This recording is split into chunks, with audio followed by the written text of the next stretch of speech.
سلام، خوش اومدیم به یه ویدیو جدید دوستان. در این ویدیو قراره نمودش نصب شبیه ساز نینتندو سویچ واسه موبایل بذاریم. دوستان واسه کار اول باید نرم افزار یوزو MMGR رو نصب کنیم که لینک دانلودش داخل کانال روبیکامون هست. همین فایل اولی لینک شبیه ساز، بعد این سه تا فایلی که اینجاست رو باید دانلود کنیم. دومی فایل کلیدشه، سومی درایور کارت گرافیکشه. و بعد اینکه نرم افزارشون نصب کردید واردش میشید، شروع اینجا اجازه دادن بهش بدید. به اینجا فایل کلید از شما میخواد. کلید چیه؟ یعنی گزینه دوم این کلید، اینو دانلود میکنید، استخراجش میکنید، به نشونتون بدم.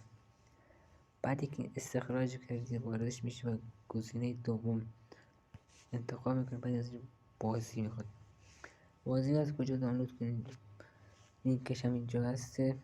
از این لینک وارد سایت میشید. این سادش از اینجا میده انواع بازی نینتندو سویچ و پلی‌استیشن 3 و اینا دانلود کن. انواع بازی هست، هر مدلی کافی اینجا سرچ کنید. برای من یه بازی کم حجم دانلود کردم واسه آموزش. بازی دانلود و استخراج فکر نکنم استخراج میکنید، بعضی بازی نیاز به استخراج نداره. وارد من اینجا بازی رو دانلود کردم و پوشی که بازی توشه پیش میدم. تایید، ادامه و اینجا می بازی اومد. وقتی که وارد بازی میشین چرخنده تنظیمات میرید. اینجا مدیریت درایور پردازنده گرافیکی. اینجا اون فایل سومی که بهتون گفتم دانلود کنید، اینجا واردش کنید. این فایل اینو شما دانلود میکنید و اینجا انتخابش میکنید. تمام. این هم از این.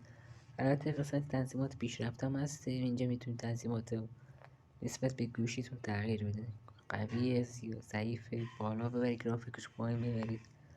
حالا ما رو پیش‌فرض هست. بریم واسه اجرای بازی.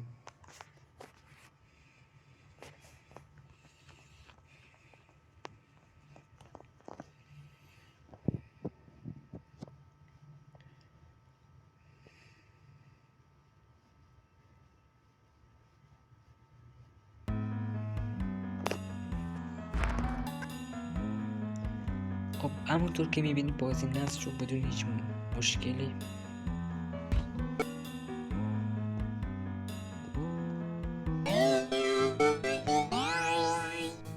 همونطور که میبینید بازی داره اجرا میشه بدون هیچ مشکلی.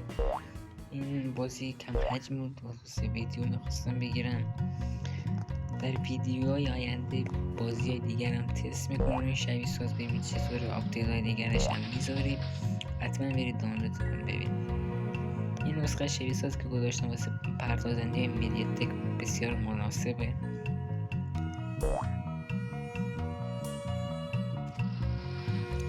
باید اینجا میتونید کنترلش تغییر بدید نسبت به چیزی که میخواید.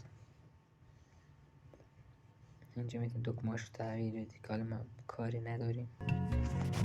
و یه نکته دیگه هم هست، میتونید دسته بازی هم بهش اضافه کنید.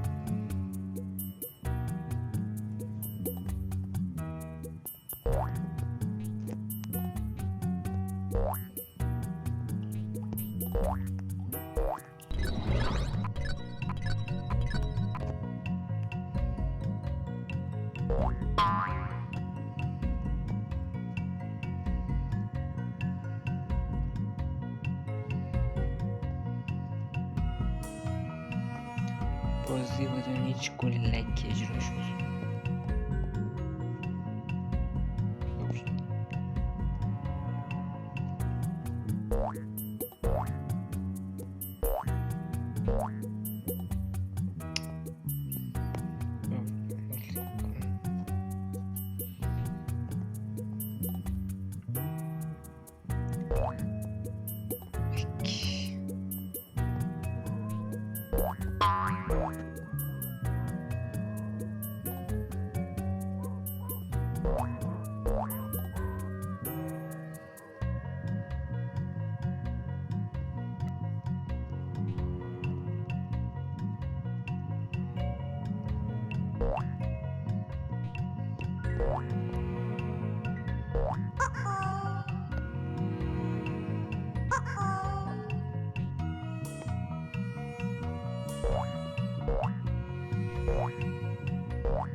خب دوستان این از نصب شبیه‌ساز نینتندو سویچ واسه موبایل بود.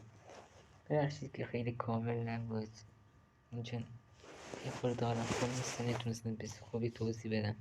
انشالله دفعه بعدی جبران میکنم. دوستان حتما ازم حمایت کنید، خیلی به حمایتتون نیاز دارم. چاکرتونم. تا ویدیو بعد خداحافظ. البته قرار گیم پلی از بازی دیگه بذارم.